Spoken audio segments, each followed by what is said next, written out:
আসসালামু আলাইকুম, সবাইকে স্বাগতম। প্রিয় শিক্ষার্থী বন্ধুরা, আজকে আমি এই যে একাদশ ও দ্বাদশ শ্রেণীর আইসিটি বিষয়ের পঞ্চম অধ্যায় সি প্রোগ্রামিং সম্পর্কিত অত্যন্ত গুরুত্বপূর্ণ একটি প্রশ্নটি হচ্ছে, একটি ধনাত্মক পূর্ণ সংখ্যা জোড় না বিজোড়, একটি সংখ্যা জোড় না বিজোড় তা নির্ণয়ের জন্য কিভাবে অ্যালগরিদম লিখতে হয়, ফ্লোচার্ট লিখতে হয় এবং সি প্রোগ্রাম কিভাবে সমাধান করতে হয় বিস্তারিত আলোচনা করার চেষ্টা করব। তো আলোচনার জন্য তোমাদের সাথে আছি আমি মোহাম্মদ সিরাজুল ইসলাম। চলো শুরু করা যাক। একটি সংখ্যা জোড় না বিজোড় তা নির্ণয়ের প্রধান শর্ত হচ্ছে, ওই সংখ্যাটিকে যদি দুই দ্বারা ভাগ করে ভাগশেষ যদি শূন্য হয়, অর্থাৎ দুই দ্বারা নিঃশেষে বিভাজ্য যেগুলি সেগুলি হচ্ছে জোড়। যেগুলিকে দুই দ্বারা ভাগ করলে ভাগশেষ শূন্য হবে সেটি কিন্তু জোড় সংখ্যা। এই একটা সংখ্যার ভাগফল নির্ণয় করতে তো আমরা সূত্র জানি, কিন্তু ভাগশেষ নির্ণয় করার সূত্র হচ্ছে এটা। এই যে n একটি সংখ্যা, এটাকে দুই দ্বারা মোড করে, এটা কিন্তু পার্সেন্টেজ মনে হচ্ছে, কিন্তু এটা প্রোগ্রামিং এর মোড হিসেবে ব্যবহার করা হয়, অর্থাৎ ভাগশেষ নির্ণয় এর জন্য এই প্রতীকটা ব্যবহার করা হয়। যেমন n সংখ্যাটিকে দুই দ্বারা ভাগ করে ভাগশেষ যদি শূন্য হয় তাহলে ওই সংখ্যাটি জোড়। অর্থাৎ এই আমি ইফ কন্ডিশন ব্যবহার করে আমরা এখানে কাজ করব, বিশেষ করে সি প্রোগ্রামটা লিখবো ইফ এবং এলস। তো যাই হোক, সি প্রোগ্রাম যখন লিখবো তখন ইফ এর ব্যবহার, এলস এর ব্যবহার বিস্তারিত আলোচনা করব। এখন যেটি বলছি সেটা হচ্ছে, এই শর্ত যদি সত্য হয় তাহলে সংখ্যাটি জোড়, আর শর্ত যদি সত্য না হয় তাহলে সংখ্যাটি বিজোড়। আচ্ছা, আরেকটু আমি ব্যাখ্যা দিচ্ছি, প্রোগ্রামে যাওয়ার আগে আরেকটু ব্যাখ্যা দিচ্ছি। লক্ষ্য করি, 12 সংখ্যাটি জোড়। কেন জোড়? আমি যদি 12 সংখ্যাটিকে দুই দ্বারা ভাগ করি ভাগশেষ শূন্য হয়, সেই জন্য 12 সংখ্যাটি জোড়। আবার 13 সংখ্যাটি বিজোড়। কেন বিজোড়? 13কে দুই দ্বারা ভাগ করে ভাগশেষ শূন্য হয় না, ভাগশেষ শূন্য হয় না, সেই জন্য বলা হয়েছে ভাগশেষ শূন্য হলে জোড়, ভাগশেষ শূন্য না হলে বিজোড়। তাহলে আমাদের এই প্রোগ্রামটা মূলত এই শর্ত ব্যবহার করে লিখতে হবে। ইফ যদি n একটা সংখ্যা, পূর্ণ সংখ্যা, n সংখ্যাটিকে দুই দ্বারা ভাগ করে ভাগশেষ নির্ণয় শূন্য কিনা, ভাগশেষটা শূন্য কিনা, ইয়েস হলে জোড়, নো হলে বিজোড়। তো এই হচ্ছে আমাদের প্রাথমিক আলোচনা। এটা অবশ্য আমি এখন প্রোগ্রামে যাই নাই, এখন আমরা অ্যালগরিদম লিখব। এই যে এখান থেকে মূলত আমাদের এই যাত্রা শুরু। অ্যালগরিদম, ফ্লোচার্ট এবং সি প্রোগ্রাম একসাথে আমরা লিখব, যাতে একটা আসলে আর একটা পারি। আমি বাম দিকে অ্যালগরিদম লিখবো, ডান দিকে ফ্লোচার্ট অঙ্কন করবো, আর পরের পেজে সি প্রোগ্রাম লিখবো। অ্যালগরিদম তো আমরা জানি, একটা প্রোগ্রামের ধারাবাহিক বর্ণনা, কোন ধাপে কি করব। যেমন শুরু করি, প্রথমে লিখবো প্রোগ্রাম শুরু করি বা শুরু করি, যা লিখি না কিনা। এরপরে লিখবো ইনপুট হিসেবে আমরা একটি পূর্ণ সংখ্যা বলেছে, মনে করি n হচ্ছে আমাদের একটি পূর্ণ সংখ্যা। n এখানে চলক হিসেবে ব্যবহার করেছি, ভেরিয়েবল হিসেবে ব্যবহার করেছি। n এর মান যে কোনো সংখ্যা আমরা দিতে পারি, সেজন্য n হচ্ছে আমাদের এখানে চলক।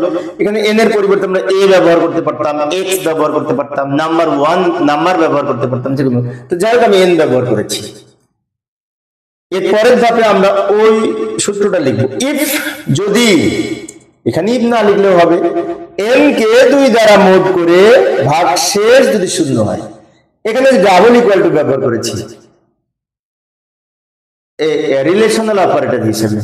আমরা একটা ইকুয়াল টু যখন ব্যবহার করি তখন সেটি অ্যাসাইনমেন্ট অপারেটর হিসেবে ব্যবহার করা হয়, আর যদি ডাবল ইকুয়াল টু ব্যবহার করি সেটি রিলেশনাল অপারেটর হিসেবে ব্যবহার করা হয়। এখন অনেকের মনে হতে পারে রিলেশনাল আর অ্যাসাইনমেন্টের মধ্যে পার্থক্য কি? অ্যাসাইনমেন্ট অপারেটর হচ্ছে এইখানে ডাবল ইকুয়াল টু শূন্য হলে পরের কাজটি করবে কম্পিউটার, আর যদি শূন্য না হয় তাহলে তারপরের কাজটি করবে। তাহলে এই তথ্যের উপর নির্ভর করে আরো নিচের তথ্যগুলি নির্ভরশীল, নিচের স্টেটমেন্টগুলি নির্ভরশীল, সেজন্য এইখানে এইটাকে রিলেশনাল অপারেটর বলে। ডাবল ইকুয়াল টু যখন ব্যবহার করা হবে তখন এর উপরে নির্ভর করে আরো কয়েকটার সাথে রিলেটেড, তাই এই ডাবল ইকুয়াল টু ব্যবহার করা হয় রিলেশনাল অপারেটর হিসেবে। তো যাই হোক, এটা সত্য হলে n সংখ্যাটি জোড়, আর যদি মিথ্যা হয় তাহলে n সংখ্যাটি বিজোড়।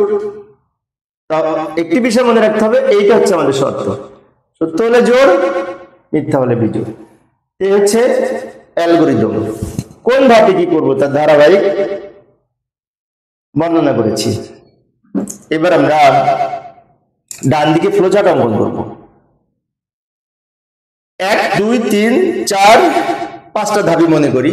তা আমরা প্রোগ্রাম শুরু করার জন্য এই প্রতীক ডিম্বাকৃতি, এর মধ্যে লিখবে স্টার্ট, শুরু করি। এরপরে ইনপুট প্রতীক, ইনপুট প্রতীকটা হচ্ছে সামান্তরিক, এই যে এরকম বাঁকা হবে, বাঁকা হবে, সামান্তরিক প্রতীক, এর মধ্যে লিখবে ইনপুট এন। এরপরে কি প্রক্রিয়াকরণ প্রতীকের মধ্যে আমরা এখানে কিন্তু প্রক্রিয়াকরণ হবে না, এখানে হবে সিদ্ধান্ত প্রতীক হবে।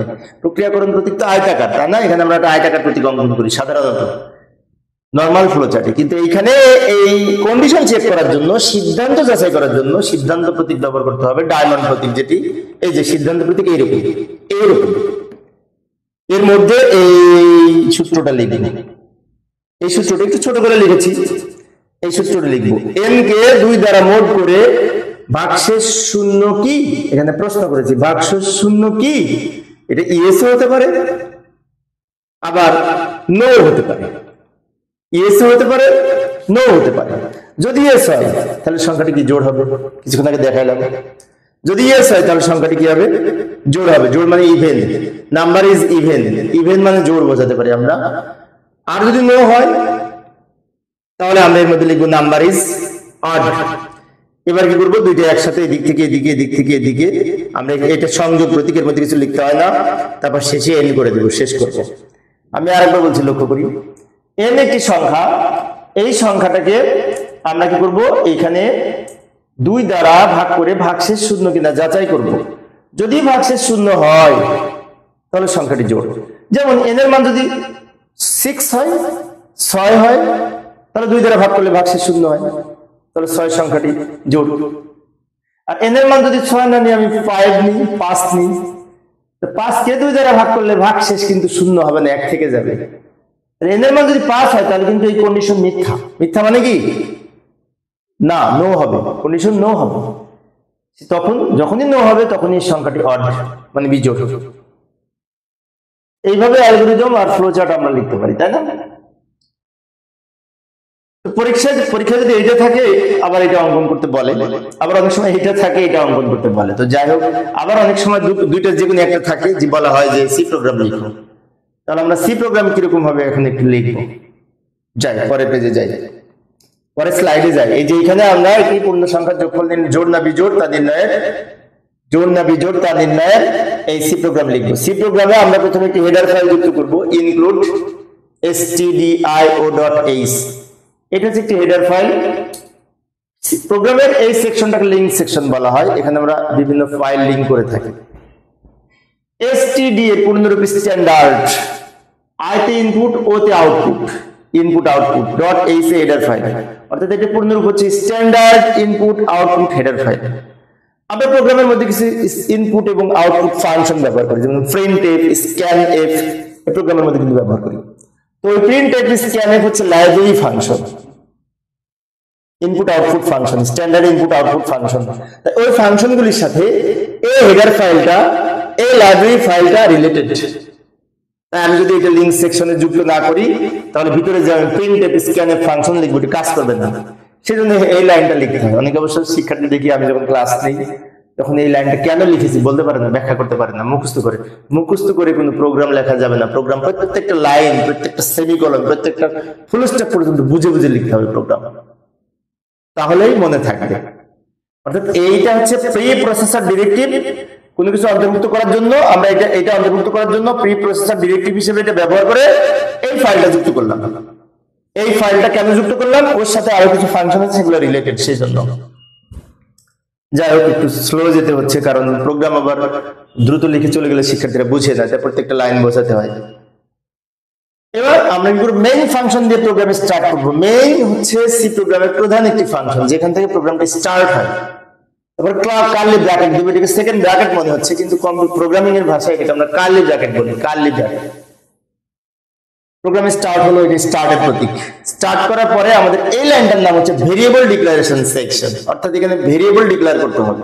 আমি কোন ধরনের ডেটা নিয়ে কাজ করব সেই ডেটাটা এখানে ডেটা টাইপ ব্যবহার করে তার পাশে আমাদের ভেরিয়েবলের নাম লিখতে হবে। যেমন আমরা তো পূর্ণ সংখ্যা নিয়ে কাজ করতেছি, যে পূর্ণ সংখ্যা, তো পূর্ণ সংখ্যা হচ্ছে ইন্টিজার টাইপ ডেটার জন্য ডেটা টাইপ হচ্ছে কিওয়ার্ড হচ্ছে আইএনটি কিওয়ার্ড। কেউ ইন্ট বলে, কেউ আইএনটি বলে, যে যা বলে শান্তি পায়, সমস্যা নেই। আইএনটি হচ্ছে কিওয়ার্ড বা ডেটা টাইপ পূর্ণ সংখ্যার জন্য। আর যদি ভগ্নাংশ সংখ্যা নিয়ে কাজ করতাম তাহলে লিখতাম ফ্লট টাইপ ডেটা, তাই না? যদি অক্ষর নিয়ে কাজ করতাম ক্যারেক্টার, তাহলে লিখতাম CHAR। অবশ্যই এগুলো স্মল লেটারে হয়, ক্যাপিটাল লেটারে হবে না, কিন্তু ছোট হাতের অক্ষরে লিখতে হবে, বিষয়টি খেয়াল রাখবো। এই লাইনটাতে ভেরিয়েবল ডিক্লারেশন সেকশন। এখন এই প্রোগ্রামে একটা মাত্র ভেরিয়েবল নিয়েছি, n হচ্ছে ভেরিয়েবল। আমরা ফ্লোচার্ট সি অ্যালগরিদম অঙ্কন করেছি, n লিখে সেমিকলন দিব। যদি একাধিক ভেরিয়েবল থাকতো তাহলে কমা দিয়ে শেষে সেমিকলন দিতাম, ইতিপূর্বে দেখেছি একাধিক ভেরিয়েবল ছিল। আচ্ছা, এইবার এই পরের লাইনে আমরা ইউজারকে প্রিন্টএফ ফাংশনের মধ্যে আমরা এখানে একটি প্যারামিটার পাস করব, সেটি হচ্ছে প্রিন্টএফ হচ্ছে আউটপুট ফাংশন। প্রিন্টএফ হচ্ছে কোনো কিছু প্রিন্ট করার ফাংশন, কোনো কিছু প্রিন্ট করার ফাংশন। মনিটর প্রিন্টএফের মধ্যে যা লিখবো ডাবল কটের মধ্যে সেটা মনিটরে দেখতে পাবো। তা আমি প্রোগ্রামটা যখন রান করব তখন এই প্রিন্টএফের মধ্যে যা লিখবো সেটা দেখা যাবে, প্রিন্টএফের মধ্যে যা লিখবো সেটা দেখা যাবে। প্রোগ্রামটা রান করলে এইটুকু দেখা যাবে। আমাকে বলবে ইন্টারে নাম্বার, একটা নাম্বার দিয়ে দিবি, এটা দেখে ইউজার যে সে নাম্বারটা দিবি। তো নাম্বারটা ইনপুট নেওয়ার জন্য স্ক্যানএফ ফাংশন ব্যবহার করা হয়। স্ক্যানএফ এর কাজ হচ্ছে কিবোর্ড থেকে ডেটা ইনপুট নিয়ে সংরক্ষণ করবে। কোথায় সংরক্ষণ করবে? মেমোরিতে। কার মধ্যে? এই চলকের মধ্যে। তাহলে স্ক্যানএফ এর ফরম্যাট হচ্ছে স্ক্যানএফ, তারপরে আমরা এখানে প্যারান্থেসিস দিব, মানে ব্র্যাকেট দিব। সে ব্র্যাকেটের মধ্যে লিখবো ফরম্যাট স্পেসিফায়ার লিখবো প্রথমে। ফরম্যাট স্পেসিফায়ার হচ্ছে আইএনটি ডেটা টাইপ, যেহেতু পূর্ণ সংখ্যা, যেহেতু ডেটা, তো পূর্ণ সংখ্যা ডেটার জন্য ফরম্যাট স্পেসিফায়ার হচ্ছে %d। %d কি হচ্ছে ফরম্যাট স্পেসিফায়ার। কিসের জন্য? পূর্ণ সংখ্যার জন্য। যদি ভগ্নাংশ হতো তাহলে %f লিখতাম। একবার লিখেছি, কেন একবার লিখেছি? একটি মাত্র ভেরিয়েবল, সেই জন্য। এবং এখানে কমা দিয়ে এই ভেরিয়েবলের নাম এখানে লিখবো n এর অর্থ হচ্ছে অ্যাড্রেস অফ n, অর্থাৎ n নামক চলকের ঠিকানা। এই স্টেটমেন্টের ব্যাখ্যা হচ্ছে স্ক্যানএফ হচ্ছে ইনপুট ফাংশন, একটি পূর্ণ সংখ্যা ডেটা ইনপুট নিয়ে এখানে যার নাম লিখবো তার মধ্যে সংরক্ষণ করবে। এখানে n লিখেছে, এখানে n লিখতে হবে। এখানে n লিখে এখানে b লেখা যাবে না, এখানে যার নাম ঘোষণা করব তাকে এখানে আনতে হবে। আচ্ছা, তো আমরা এই যে ইনপুট নিয়ে এই n এর মধ্যে সংরক্ষণ করা হলো মেমোরিতে, তার জন্য এই স্টেটমেন্টটি। কিবোর্ড থেকে ডেটা ইনপুট নেওয়ার জন্য স্ক্যানএফ ফাংশন ব্যবহার করা হয়। এই যে কিছুক্ষণ আগে বলছিলাম এই header file, standard input output header file না, এটার সাথে এই যে প্রিন্টএফ স্ক্যানএফ এর সম্পর্ক, লাইব্রেরি ফাংশন, এগুলি কাজ করতো না যদি এটা না লিখতাম। সেজন্য উপরে এটা লিঙ্কটা যুক্ত করতে হয়। .h দ্বারা হেডার ফাইল বোঝায়। .h হচ্ছে এক্সটেনশন, তাই না? যেমন আমরা ওই যে কি যেন বলে এমএস ওয়ার্ডে ফাইল যখন সেভ করি কোনো লিখে ওয়ার্ডে, তখন কিন্তু .doc লিখি না, .doc লিখি। একটা HTML ফরম্যাটে যদি কোনো ফাইল সেভ করি .html লিখি, .htm লিখি না, এগুলো লিখি না, তো এগুলোকে বলা হয় এক্সটেনশন, ডটের পরের অংশকে ফাইলের। তো যাই পরের লাইনে যায়, পরের লাইনে আমরা কি করবো? কন্ডিশন যাচাই করবো। ইফ যদি n mod 2 = 0, ইফ, এটা দ্রুত লিখলাম সময় সেভ করার জন্য, ইফ যদি n কে 2 দ্বারা মোড করে 0 হয়, মানে কি n সংখ্যাটিকে 2 দ্বারা ভাগ করে ভাগশেষ যদি 0 হয়, এখানে ডাবল ইকুয়াল টু ব্যবহার করা হয়েছে রিলেশনাল অপারেটর হিসেবে, আর একটা ইকুয়াল টু ব্যবহার করা হলে সেটি অ্যাসাইনমেন্ট অপারেটর হয়। আচ্ছা, যাই হোক, এবার এইটা সত্য হলে কি হবে? সংখ্যাটি জোড় হবে, তাই লিখবো print F % d is even number, এই nটা এখানে লিখবে। অর্থাৎ এই n তম সংখ্যাটা যদি আমি 14 লিখি তো বলবে 14 is even number, 14 is even number। আমি যদি 12 লিখি 12, তাহলে 12 is even number। 12 মানে 12 সংখ্যা হবে, কিন্তু কারণ কোন সংখ্যা প্রকাশ করার জন্য এখানে %g যেখানে লিখেছি সেখানে n এর মানটা প্রকাশ করবে। আর যদি কন্ডিশন সত্য না হয়, মানে কি 0 না হয় ভাগশেষ, তাহলে এলস এর পরে যেটা লিখবো যে নাম্বার ইজ অড নাম্বার, অর্থাৎ এটি অড নাম্বার, এই সংখ্যাটা রিটার্ন 0 লিখে প্রোগ্রাম শেষ করবো। ভালো করে লক্ষ্য করি, প্রোগ্রাম শুরু প্রোগ্রাম শেষ। এইখানে আর কি ব্যাখ্যা দিচ্ছি আমি। এই প্রোগ্রামটি আমরা ইফ এবং এলস স্টেটমেন্ট ব্যবহার করে লিখেছি। ইফ এবং এলস হচ্ছে কন্ডিশনাল কন্ট্রোল স্টেটমেন্ট, কন্ডিশন অর্থাৎ শর্ত যাচাই করার জন্য স্টেটমেন্টটি ব্যবহার করা হয়। সেজন্য ইফ এর মধ্যে যে কন্ডিশন লিখবো সেই কন্ডিশন যদি সত্য হয়, এইখানে প্রিন্টএফ এর মধ্যে যা লিখবো সেটা আউটপুট হবে। আর এই কন্ডিশন যদি সত্য না হয় তাহলে নিচে যা লিখবো সেটা, এলস এর পরে যেটি লিখবো সেটা আউটপুট দেখা যাবে। যেমন আমরা একটু চেক করি। এখন এটা তোমরা যদি কম্পিউটারে করতে চাও, এটা যথাযথভাবে লিখবে, লেখার পরে সেটি ডিবাগ করবে, মানে কি ওই বিল্ড ইন করে, অথবা তোমরা এই বিশেষ করে আউটপুট যখন দেখাবে যথাযথভাবে সেভ করার পরে যখন আউটপুট দেখতে চাইবে তখন এই লাইনটা দেখা যাবে, এই লাইনটা। যে কিছুক্ষণ আগে বললাম প্রিন্টএফ হচ্ছে প্রিন্ট করার ফাংশন। আমি প্রিন্টএফের মধ্যে যা লিখবো সেটা মনিটরে দেখা যাবে। প্রিন্টএফের মধ্যে কি লিখেছিলাম, এন্টার এনি নাম এ নাম্বার, এখানে এন্টার এনি নাম্বার, এখানে অবশ্যই এ নাম্বার হবে। তো যাই হোক, আমার এটা তো ডেমো ক্লাস, এখানে এন্টার এ নাম্বার হবে। এখানে আমি একটা সংখ্যা দিই, কাল্পনিক সংখ্যা দিই, মনে করি 15। 15 সংখ্যাটি বিজোড় না, বিজোড়। তাহলে কোনটা উত্তর হবে, এইটা না এটা উত্তর হবে। 15 ইজ অড নাম্বার, এটা প্রকাশ করবে। আমি যদি অন্য কোনো সংখ্যা লিখতাম, তার যদি 8 লিখতাম, 8 তাহলে লিখতে তো এখানে আউটপুট হতো এইটা, 8 ইজ ইভেন নাম্বার। তাহলে আমাদের পরীক্ষায় যদি আসে সি প্রোগ্রাম লিখতে বলো তো এইটুকু লিখবো, আউটপুট আমরা দেখাবো না। আশা করি এখন তোমরা পারবে। প্রিয় শিক্ষার্থী বন্ধুরা, এই ছিল আজকের আলোচনা।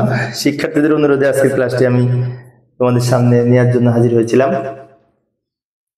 পরে ক্লাসটি দেখার আমন্ত্রণ রইল। এরপরে আরো আমি ক্লাস নেওয়ার চেষ্টা করবো, আরেকটা ক্লাস।